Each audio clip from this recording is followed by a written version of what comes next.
Alabama's Republican Senator Tommy Tuberville prompting outrage over the weekend with his latest racist comment. Appearing at a Nevada rally with former President Trump, Tuberville linked the crime rate to reparations for descendants of slaves, pushing a racist narrative about African Americans and crime. The Democratic Party, they have a majority. They could stop this crime today.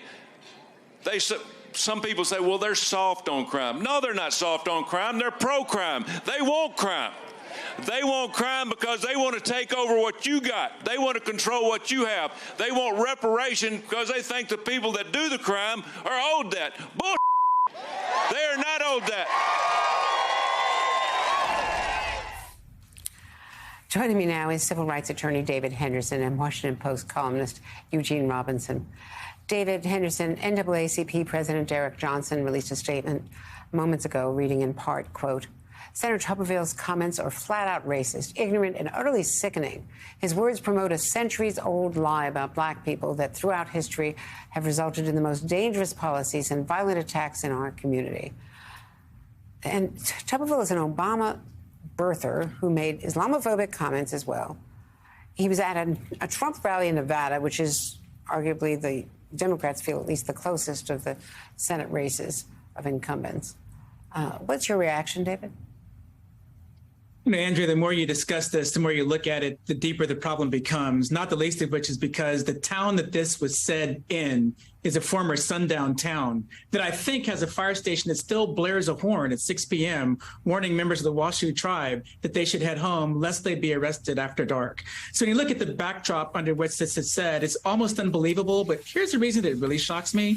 As a former prosecutor, I'm used to discussions involving crime statistics. I'm also used to how that data gets manipulated, and scholars have written books about it, like The Condemnation of Blackness. For people like Representative Bacon to claim that this was just a discussion in that context is absolutely ridiculous. But what shocks me more is that not only did he say it, people clapped after he said it, and there's been virtually no response because it actually gains political capital for him. No response from former President Trump, from many of the Republican leaders there, the Republican candidate there, you know, for whom they were campaigning. Eugene Robinson, on Meet the Press yesterday to pick up on something that David just alluded to, which was Don Bacon. The Republican congressman, Kristen Welker, was pressing him on Tuberville's comments, and this is what he had to say. But do you feel as though those comments cross a racial line, Congressman? Do they cross a racial line? I'm not going to say he's being racist, but I wouldn't use that language. Be more polite. But the fact is, we can't ignore we have a 40 to 50% violent crime increase, which ignores the reality of the crime statistics. Yes. Both the top lines and who participates in them and who the crime is against. Eugene, help me here. Well, look, I mean, you've seen this before, Andrea, and so have I. This is back to George Wallace. This is back to Lester Maddox and Bill Connor. I mean, this is not dog whistle politics. This is bullhorn racist politics going back to the days of the civil rights movement. It is incredible that we have essentially Jim Crow era rhetoric being used in the year 2022 in the United States of America. What has happened to this country and the Republican Party?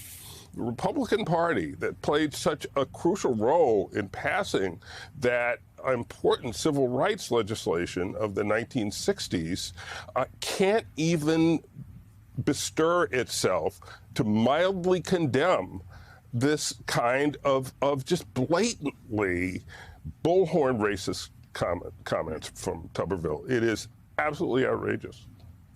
And David, as Eugene is pointing out, they're coming for what you've got is echoing what the Ku Klux Klan said about African Americans, what the Nazis said about the Jews. You know, it's the same kinds of tropes. That's absolutely true, Andrea. And here's the thing. We've got a lot of cases in the news right now that follow along similar themes, with the Oath Keepers being on trial. White nationalism is on trial. This fall, the Supreme Court's going to take up racial gerrymandering and affirmative action. And so many of us are watching all these issues hoping that we have some semblance of hope coming out of this. But when this happens in a sundown town that still blares the horn, it forces you to realize that trying to bridge the past from the present forces us to realize that they're much more closely held together than we like to think. And what we're also seeing in states like Texas, where we're fighting the weaponization of critical race theory in the context of what Senator Tuberville said, is candidates down here are saying, you know what, we're happy with the controversy. We want to have a fight, and we don't want to back down what we're saying. And it forces me to quote James Baldwin, that is, it's not permissible for the authors of destruction and devastation to be regarded as innocent. And to the extent that they're claiming they're innocent because they're ignorant but trying to force us into a crime about crime statistics, then that ignorance becomes the crime itself. And for a party of law and order, they should be doing something to hold themselves accountable. Well, thank you for quoting James Baldwin.